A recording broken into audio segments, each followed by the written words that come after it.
Hi, good evening, everybody. Today is Tuesday, August 4th.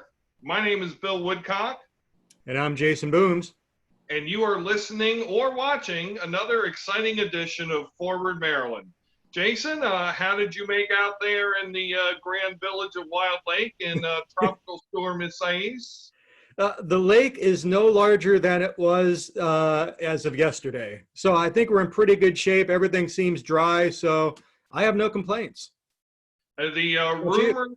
rumors of the Kraken being released from Lake Elkhorn were just that, rumors.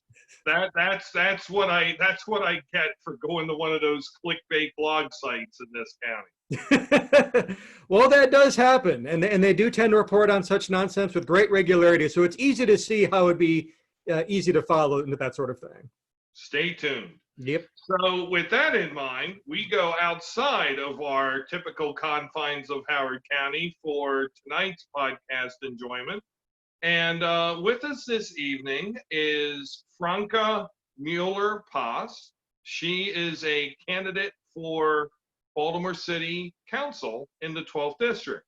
Now, those of you who follow this podcast will note that, wait a minute, we already covered the Baltimore City Council elections. Aren't those over until the December or the November general? And does it really even matter because Republicans in Baltimore City are scarcer than hen's teeth? Not true. And tonight we're going to talk with Franca and we're going to learn how she is a different type of candidate for city council for Baltimore City. So Franca, welcome to Forward Maryland. Hi, thank you for inviting me on. And tell us a little bit about yourself, who you are, a little bit of bio, and why you decided to run for city council in the 12th district. You got it. Well, I'm a 10-year veteran teacher in public schools, and I have really been super dedicated to my community for a long time. I come from an immigrant family, so immigrated here as a really little kid and was in Paterson, New Jersey. For those of you who are not familiar with it, it's sort of like a miniature Baltimore. It's a factory, small city. And when I lived there, my father was really concerned. A lot of the same issues that take place in Baltimore take place there, and he was worried about the conditions of the schools. He was worried about drug-related violence where we were living. And so my dad made a huge effort to try to find a way for me to get the education that he felt like I deserved, and also for us to have a little bit more peace of mind in our neighborhood. And so we moved just a few miles away, but it was a world of a difference. I still went to public school, but it had all of the modern, technology and needs that we really needed to have a quality education. I was able to live in a neighborhood that felt really safe to me and my parents, but that came with a lot of sacrifice for my family to be able to pay the rent and to be there. My father had to work day shifts and night shifts in construction, which can be really dangerous. And so I never really saw my father growing up, and we survived that time period without having health insurance, with really struggling to keep the lights on, many months that we couldn't pay the rent and risked being evicted. And so something that I really experienced by growing up in between these two places was, why do you need to sacrifice everything, including really building a relationship with your own kids, just to be able to have what I think everybody deserves, which is a safe place to go home at night, and a quality school that really, gives your kid the opportunities that you want them to have in life. And so that was something that instilled a big sense of injustice for me from an early age. And I have been pretty dedicated to trying to address those issues from the time I was organizing things in high school to today as an adult. So I I've worked through a lot of different issues, including working in a worker center for undocumented workers, trying to make sure that they got paid fair wages and were able to get treated with the, sort of respect and working conditions that they deserve, even as undocumented workers. I then went on to be a teacher. I started first as a second grade teacher, then really quickly went into a charter school.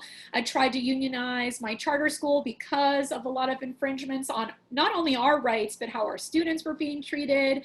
And when I came to Baltimore, or came back to Baltimore really, also as a teacher, I became a part of the Baltimore Teachers Union and led a fight with our progressive Baltimore caucus, which recently took over the leadership of the Teachers Executive Board of our union, have been elected for 3 consecutive terms to be the building representative for our teachers union. And so through that have really had the opportunity to fight for workers, but to also really fight for students and families. A lot of our work has been around fighting for fair building conditions, to make sure that our schools are fully funded, to make sure that our students have the access to the digital devices and internet that they need. And so one of the reasons that I decided to run, this really wasn't in the books for me. It wasn't something that I was thinking about doing, but we were fighting so tooth and nail all the time, trying to get all of these wins on behalf of students and families and teachers. And we realized we really needed an ally. We really needed an ally at City Hall that was going to uplift these fights and that was really going to go for it. And that was something that frankly was really lacking in the representation in the district that I lived in. And so after some really hard conversations with students and organizations and community organizers that are close friends of mine or allies of mine, we decided that this was the way, that we needed to have a real champion for working families in the district. And so the best way to do that was to attack it from the inside. And so that's what we're working on doing. And we're really excited. We've been seeing a lot of successes. And so we're super fired up. Well, that's awesome. So a couple things for people at home or wherever they're listening. Where is the 12th District of Baltimore? What neighborhoods are we talking about? What communities? Yeah, so I like to call it the heart of the city. It's in the geographic center of the city, and it captures a lot of issues that our city is facing around all of it, which is we have development heavily weighted to certain sides of the district. We have loss of population growth in other parts. And so a lot of the disparity that we see across our city are perfectly manifested within this district, but it's in the center of the city. It runs along the east side of 83 and goes all the way from just below Hopkins campus, runs all the way down to where there's a big concentration of public housing, which is Latrobe Homes, Douglas Homes, Perkins Homes. And so, yeah, we're in the heart of the town. Yeah. And what's your party affiliation? I'm running as a Green and super excited to be a part of the Green Party. I think I myself have been really disappointed in the Democratic leadership in this district in particular. The incumbent has taken money from developers, corporations.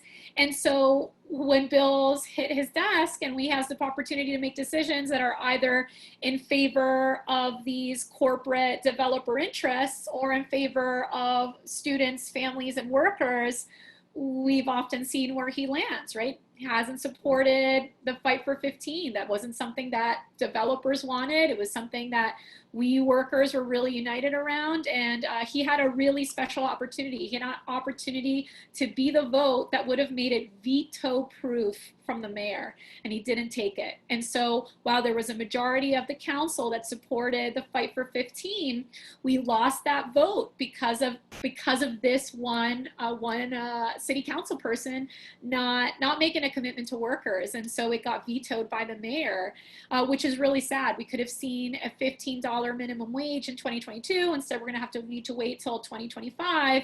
And anyone will tell you that it may be 5 years away, it may be on its way, but that's not $15 in the pockets of people right now. And that makes a really big difference to workers. And I'm sorry. Go ahead. No, that's it. Yeah. I was just saying the last thing before I defer to my esteemed co-host. I can understand why you don't want to say the incumbent's name, but again, for the folks playing along at home, who is the incumbent council member? The incumbent council member is Robert Stokes. Before him was Carl Stokes. There's actually no family relation there, but he has benefited from the legacy of Carl Stokes. So a lot of people think he's been in office for a long time when actually he's only served one term. But in that one term, he's done a lot of damage to what could have been opportunities for working people in the district. You said a very important point about the legacy and having the character of Carl Stokes, who is somebody who I got to know more than just a little bit when I worked in Baltimore City. So I think your characterization is sound. Jason. Thanks. Franca, I'm just a bit curious. Were you considering running in the Democratic primary, or were the Greens sort of always been your natural home? I'm just trying to get a sense, I think, of the chronology of the decision to seek this particular seat at this time. Yeah, absolutely. So I definitely feel at home with the Greens. They have a platform that really stands for a lot of the same priorities that I have. Mm-hmm. So they center policies around economic justice, racial justice, environmental justice. Those are all things that are important to me. They also have a funding structure that mirrors my own ethics, which is not taking any corporate money, not taking any corporate PAC money. So I really felt at home with the Green Party. But I'll also say that there were people that were running in the primary that I respected, that have experiences like having been formerly incarcerated, have worked really hard to try to create opportunities for returning citizens coming back from prison in Baltimore. So there were also people that I really respected running in the primary, and I had no interest in hurting their ability to be able to unseat an incumbent that we really needed, to change, because we have a lot of important fights coming up ahead around funding structures for schools, around representation of workers, and lots of things coming down the pipe. And so I didn't want to have any hand in him not being unseated. So I was very happy to wait and see what would happen in the primary and throw my hat in the ring as a Green if it was needed. Okay. Excellent. I did have one question, and this goes to education, but it also travels a few other issues as well, as far as digital equality is concerned. I just actually picked up a book the other day. I'm only 10 pages into it, I'm sorry to say, but it's How to Be an Anti-Capitalist in the 21st Century. A very fine book by Eric Olin Wright, who is a sociologist who unfortunately just passed away not that long ago. And he wrote in there, just very briefly, his idea for how we should think about equality as a value. In a just society, all persons would have broadly equal access to the material and social means necessary to live a flourishing life. Can you talk a little bit about that basic concept and how it might revolve around some of the policy positions that you hold? Yeah, absolutely. So I think it's really important for workers to have a control of the means of production. I think it's really important. We're the ones most impacted by what's going on at our job places. So it makes sense for us to have a seat at the table and be able to say, these are the kind of choices we need to make. And why? Because that's where you're going to really get the experience and expertise that you need to make smart decisions that maybe administration and executive roles don't understand because they're not on the ground. And so I definitely want to see policies that really uplift the need for unions and union power. I also think that the people that are most affected need to be a part of the solutions that are happening in the city. I myself, as a teacher, have tried to create a lot of space for students to be able to step into their power and to be able to use their voice and their expertise and their experience to be able to push for the solutions that we needed within the education system. So back in 2014, I tried to create fertile ground within my classroom to create a student organization called SOMOS, which is Students Organizing a Multicultural Open Society. And since then, they've been fighting really hard at the school district level for changes to really honor the needs of all students, and especially our most vulnerable students, which includes students that are ESOL students, students that have IEPs, or, as you know, for those of you that are not familiar with the acronyms and the lingo, are specialized education plans. Mhm. And also for students that experience homelessness and live in concentrated poverty. So trying to fight for those needs. And I think it's really important that our city council people play that role, that we have a really important megaphone. And so one of the responsibilities that we have is to lend that podium to the people who understand the problems most. So I think that's something that all of our city council people and all of our, elected officials really need to push to do, which is to open the space for us to hear those voices and for there to be meaningful input, not just these community boards that don't have any teeth and don't really, it's something for people to feel better and sleep at night, but don't actually have the power that they need to make decisions within our policy. So, something that I want to see as a city council person and as an organizer is to see stronger representation of our community members, of our workers at these tables of power where decisions are being made. Makes sense. I mean, the coalition you described really sort of takes me back to France in '68, although I'm neither French nor am I that old. But just thinking about the students and the workers rallying behind a common cause, what are you seeing on the ground in Baltimore as far as your organizational support? I mean, are you seeing varying groups of those coming together to help form your coalition? Sure. So I'll talk about a recent fight that I've been involved in that's ongoing, where a lot of this work has been coming together, and that's around the fight for digital equity. So when the COVID crisis, really popped off in March, and we started transitioning to an online learning model, teachers right away knew, like, this is not going to work. I opened my digital classroom and I had 3 students in it. I normally have 35. Right. So as soon as that happened, we all knew we were entering a crisis.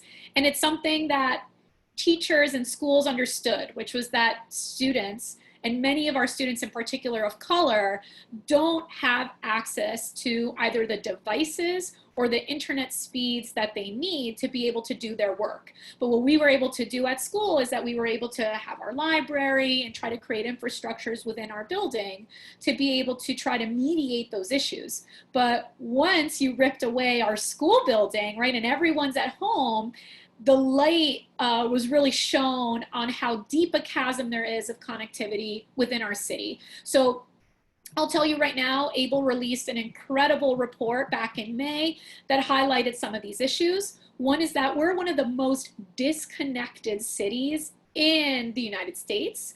We do terribly. We're like number 260 something out of, large cities within the US. So we're terrible as far as it goes, just on an individual city basis. And then when you break stuff down by race, it's really incredible, right? Around 70% of white households have access to what's called broadband internet, which is the internet that gets sort of like plugged into your home, whether it's cable or optic or whatever you have.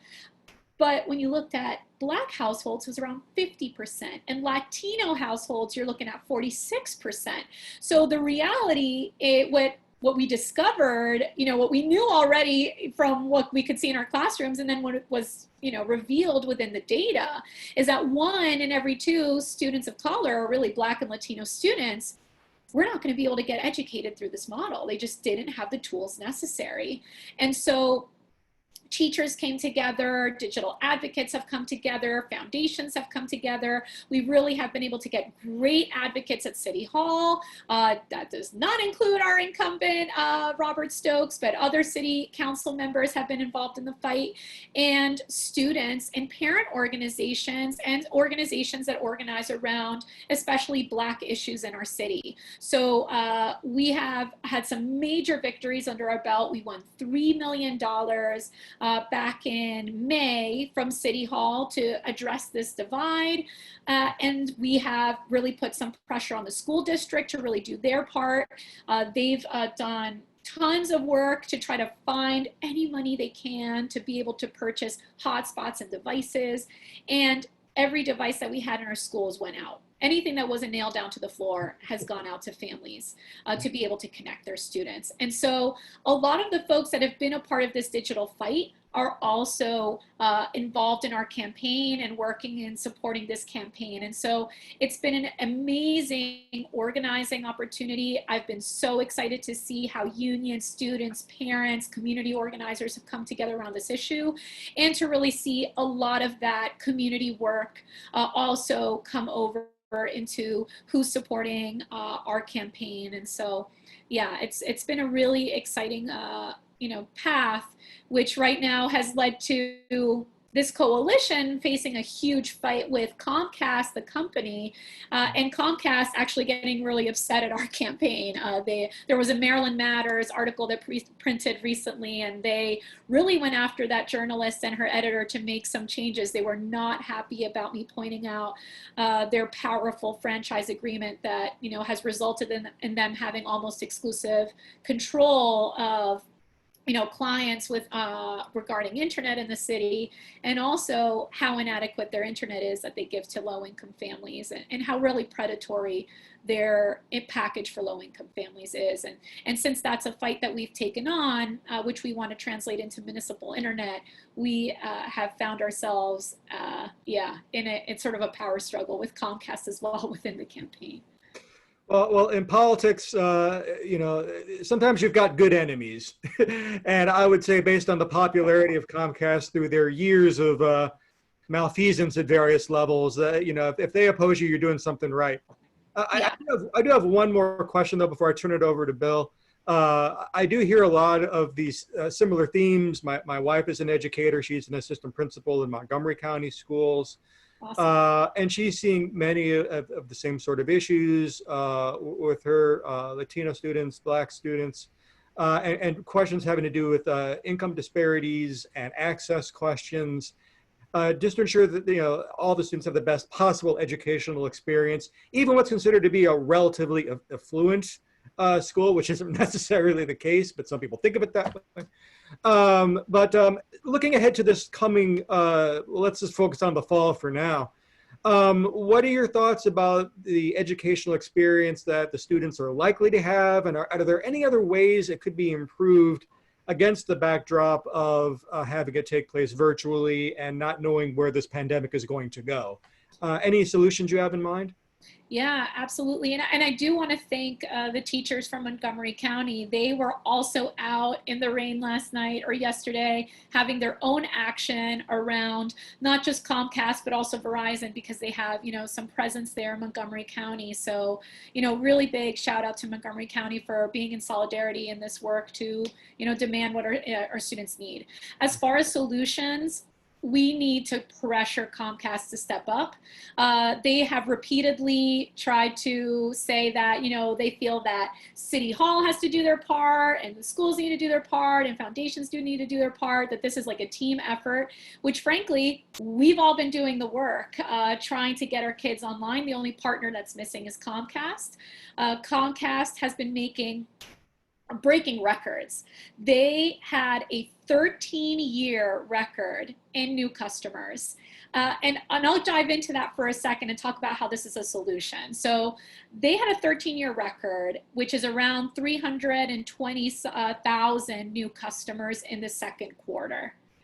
They did not count the amount of people that are on the free program, for 2 months free, Internet Essentials. There are 600,000 new Internet Essentials customers, which after 2 months also become paying customers. So they're about to be really raking in the cash. They are bringing in billions of dollars in earnings.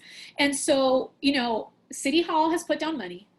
The school district has put down money. Foundations, it's time that this company does their part. So right now we're working on assembling a hearing through City Council hopefully this hearing will take place at the end of the month to ensure that Comcast comes to the table and brings solutions, because they have been benefiting from a 10-year franchise agreement that goes all the way to 2026. They get all of this revenue from Baltimore citizens buying into their internet programming. They need to help out during this crisis. They can't just be using this crisis to just reap benefits and profits and new customers. That said, I think we've seen how reluctant this company is to be a partner. And so one of the platforms and solutions is to start working towards municipal internet. And one of the things that we're doing right now is that there are organizations in the district that are, in the school system and in our city that are working to connect families right now to free high-speed internet that is much faster than Comcast Internet Essentials, that doesn't charge them rental fees for modems and all this stuff that adds up and up and up when you're talking about internet costs. And so, really we've been trying to, support these programs. Oh, sorry, I think that's my alarm going off. My bad. And so, we don't need to wait until 2026. What we're talking about with the campaign is a plan that gets us to having a citywide option for public internet. But there's things we can do right now. So, for example, there is internet that comes from our schools. We can relay that internet out into our communities, magnify it out using antennas and increase the signal so that it has further and further reach so that our families can be connected right now. Those are things we can do right now. We don't have to wait. And that's something that helps our schools and our students, even if we get to come back to the classroom. So if we come back to the classroom, maybe we're in a hybrid model, maybe we're fully back, we can turn on sort of like the faucet, so to speak, of the internet into our communities by just broadcasting this signal outward after school hours are over and helping to get our families connected at night. So like I said, there are innovative ways to deal with this issue. We do need to have the support of our city to be able to, pay down some of the infrastructure costs that it would take to be able to build out these systems. But we've been seeing that at the micro level, and this has been already executed at several schools around the city, it's working really well. Families are getting incredible internet. We just need more institutional support to make it happen. So that's one easy solution we can do right now, is investing in this kind of community work that ultimately brings in jobs for folks in Baltimore to set up this internet. All the work around this has been using exclusively, Baltimore workers.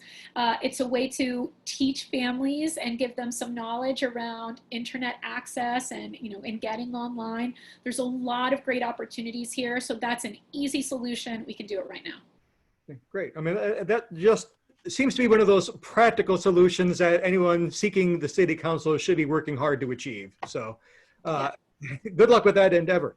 Bill, I know you had a question. Thank you, sir. Franca, we have been remiss in going about a half an hour, and it's been wonderful in this podcast without asking the question of your campaign. What's your campaign's positions with regard to policing, with regard to racial inequity, with regard to creating a more just justice system in Baltimore City, defunding, repurposing, police funding. Where are you on that? Absolutely. So obviously the legacy of redlining and many other systemic racial inequities in the city have meant that a lot of these problems that we've already talked about, like, completely mirror. If you look at a redlining map and you look at who's connected online and you look at who has access to healthy food, who has, great transportation access, all of those things, they really mirror the redlining maps of the 1930s. And so something that we really need to do is to take this inflated police budget that we have, and we need to reimagine it, I really think, completely. I think it absolutely needs to be transformed, and we need to be approaching, one of the top issues for folks is crime in the city. And so I think we need to kind of reframe that question, which is, what are the root causes of crime? How are they associated with these systemic racial issues that our city has been embracing for a long time? And what can we do with that budget to try to address these inequities, which we ultimately know will also impact our crime rate? And so one of the things that I'm really fighting for is to take this budget and to have a lot of this budget go towards root cause issues. So for example, our students, they need to have access to jobs and opportunities. We need to expand youth work so students have financial opportunities that they need to be able to, we know a lot of our students have a lot of financial responsibilities, to be able to address those financial responsibilities and not feel the need to get involved in lifestyles that can be really harmful to them and their families and their neighborhoods. We need to make sure that we have a $15 minimum wage as soon as possible so that these jobs that people do earn go in far enough to be able to address some of the other issues that we face, which is folks being able to purchase quality food, folks being able to stay in their homes. I think we need to be turning this, some of our budget also over to making sure we have the mental health care that a lot of folks need. A lot of our police expend time dealing with mental health crises that they aren't equipped to address. So we need to make sure that we have people in place that can do that work. Same goes with trying to address our drug issues within the city, making sure that we're not addressing them with policing, but that we're addressing them with the care and, you know, detox programs that people need to then be able to have lives and thrive. So that's really my position, which is that I think we've been going around how do we deal with the crime in our city the wrong way. We're trying to address the symptom and not the cause. And so that's a big part of our campaign, and it's one of the major priorities that I have as a candidate. And I guess, you know, a number of your answers to both of our questions are, you know, have I've seen in my mind applicable to the world of economic development. Mm-hmm. And what I'm very concerned about in this coming administration, I mean, and what's going to be the Scott administration, is a continued lack of attention, lack of care to the needs of Baltimore City from the governor's office. You know, forget everything that Hogan crows about in his book, putting the big reelection sign. I mean, screwing, I mean, you mentioned redlining, of course, another vernacular, but his killing the red line has set Baltimore City back 10 years. Absolutely. What is the vision that your campaign has for making Baltimore more self-sufficient? You know, you mentioned very basic infrastructure needs that Baltimore is behind on. I mean, you know, another thing, I used to work in the health department, and I know about the food deserts. Baltimore has a bad recycling rate, you know, and all in all, I mean, it's just making the city less livable, and it's a great place to live. Yeah. How are you planning to address that from your seat on the city council? Well, I think there's a couple of things that need to happen. One is that we need to think about how we can infuse more money into our city's budget, and COVID is going to put a lot of pressure to make that happen. Mm-hmm. So I think there are some, you know, tax structures that folks have really benefited from that need to be reconsidered, and to make sure that we have the money going into our city that we need, right? And one example of that, of course, is some people may be familiar with Sagamore and the Sagamore Pendry, and I'll just list them as an example. So that is a $42 million property, and they pay 7 times less in property taxes than your average row house that's in Sandtown, Winchester, which is around $60,000, right? So that's leaving a ton of money on the table when we know Sagamore wants to open in Baltimore because that's where their customer base is going to be. That's where they're going to really reap a lot of benefits because they're going to take advantage of the folks that live and work there. And so we really need to make sure that, you know, these developers and corporations and even some of these nonprofits that have a lot of power in our city are paying their fair share. As far as what's happening at the State House and in the governor's mansion, I think that there's a lot of room for organizing. So I'm an organizer. I've been organizing since, you know, in Baltimore since 2006. I started with Casa de Maryland. I thank them for being the first organization that gave me a job that wasn't cleaning stuff or waiting tables, and I really thank Casa, and they showed me a lot around organizing structures.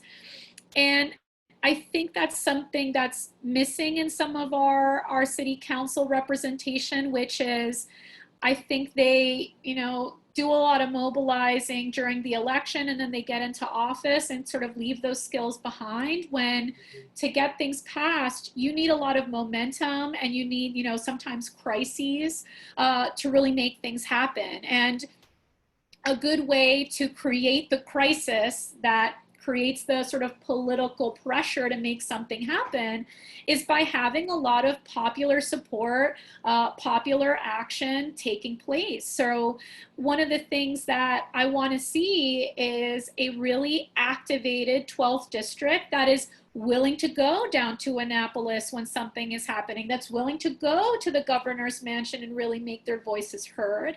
And I think, you know, no matter what, while Hogan has, you know, been enjoying his term, he still has to, you know, keep a certain amount of people happy and needs to make sure that he has his can count on certain votes, which, you know, a lot of them don't come from Baltimore. But we do also have a state house that is majority blue, and we need to put pressure on that state house to get stuff done on those delegates and state senators. So I really think there's a lot of room for growth there to make sure that we don't have huge bills coming through Annapolis and we don't have the Baltimore delegation present, or we don't have, you know, actual Baltimore citizens really fired up. And I think one of the places that I feel really strong is I know how to bring people together, get people out to an action. That's been something I've been doing for over a decade. And so I'm excited to enter the office and to keep organizing and to keep people engaged. And that's a lot of how our campaign structure has been working with that in mind. Thank you for that great answer. What of your major campaign planks have we not touched on so far this evening? Because I think we've touched on a lot, but what else is there that you would like to mention? Sure. Well, one of the big things is obviously COVID. I think there's no way we can be running without thinking about what are we going to do about this situation. And so one of the things that is linked a little bit with the issue of digital inequity is that there are certain supports that have become available during this crisis. What has not been clear is how people hear about those supports. So there have been grants for small businesses, grants for people, grants to help pay off rent, lots of things coming through to try to help people. Not enough, but there have been things that have been coming out to help people. So I think one of the really important pieces that I'm trying to do through this campaign is we're trying to set up a structure where, one, as we're running, and this will happen a little later into the campaign once we have a little bit more of a foothold, is using our interaction with constituents to let them know around some of the things that are available now to deal with the crises that are really, you know, running out of control due to COVID. And that's something that I want to continue to do from when I'm in office, is to make sure that part of our job is to make sure we're routinely calling out, routinely contacting through texting infrastructure and saying, hey, there's this opportunity, you can apply for it, go here. Hey, the school district is offering devices on Tuesdays and Thursdays from 10 to 2, make sure you're there. You know, making sure that residents really know about what's available, and that it's not just something that people who are more LinkedIn, more technologically savvy get to hear about and take advantage of. You know, some of these programs are lifelines, and we really need to make sure that people are familiar with it. So I really want to focus on kicking up how our district in particular, but really the city as a whole, make sure that they're communicating the programs that they're putting out there. Great. Jason? Actually, that response sort of lends itself very well to what I was going to bring up, which is we are on the precipice of a housing/homelessness crisis in this country as people start to move forward on evictions. I was wondering, both from a short-term immediate perspective, your ideas on some solutions there, as well as a longer-term vision for how to improve opportunities for housing in the city. Yeah, I mean, immediately, recently, just I think it was last week or the week before last, I was with organizations at the governor's house demanding that we put an end to evictions and foreclosures, or that we don't open up to them, because as we know, that just changed. Now families can start to be evicted and foreclosed on. So I think immediately that needs to stop. And that's something that we really do need to pressure our state partners to make happen. Luckily, there have been programs coming out of the city to pay back rent, which has been really beneficial to many people across the city. We need to expand and put more money into that program. We also need to put a lot of pressure onto the city to make sure that they're also helping to keep folks housed. We know that an eviction crisis today, is going to be a homelessness crisis tomorrow, and another wave of COVID the day after that, right? So we cannot let people be pushed out of their homes, put into a vulnerable position, and then ultimately create a really deep health crisis in our state that we cannot handle either financially, right? I think there's been a really messed up point of view of how to handle these problems, which is that we want to keep profits rolling now, but by not making the right decisions of fully shutting down as a state, fully making sure people can stay home, we're prolonging how long this crisis is going to take place. And that ultimately is going to drain our economy longer and longer and longer. And so while we're seeing other places that are maybe going to have the opportunity to begin to open up, we're going to continue to lose that chance if we don't make the right decisions now. On the long term, outside of COVID, I think there's a lot of work that we need to do around housing to make sure that we're building up wealth in our communities. So for example, we need to ease some of the restrictions on how you can use Section 8 vouchers to be mortgage vouchers. So I think there's a great way to use Section 8 to be essentially like a rent to own, kind of infrastructure. And so the state puts some extra requirements there that we need to reduce. The city puts even more that we really need to reduce, so that we can really try to build up wealth. And one of the fastest ways that we can build up wealth in, middle class and working communities is frankly, by owning property. And so that's a really big piece that we need to work on. And again, everything seems to go back to COVID-19, I suppose, but just sort of looking ahead back to people exercising their franchise, and election day itself is roughly 90 days away. What are you telling folks who ask, what should I do? Should I try to vote at the polls, even though that might be a health hazard? Should I apply for the absentee ballot? What do you recommend that people do at this stage? 100% people should be requesting their absentee ballot and have their absentee ballot mailed to them.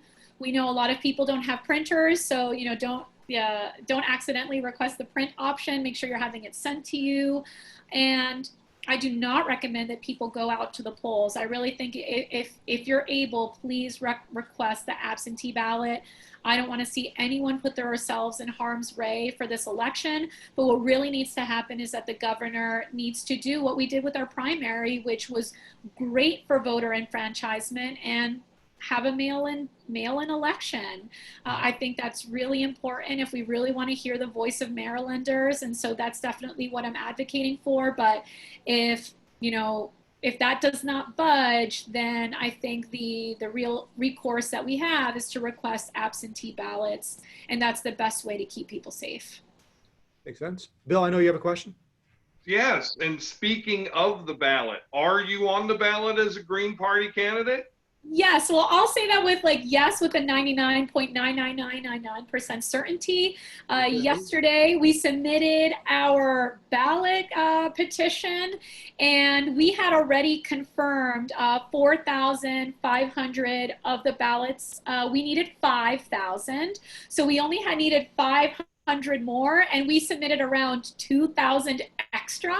So we were super conservative. We went way over to make sure there would be absolutely no way that anyone could remove enough of these petitions or discount them and try to keep us off the ballot. So there is an official deadline of August 21st. We hope to hear by the end of this week about the ballot count, but we are all but certainly going to be on the ballot in November with the Green Party.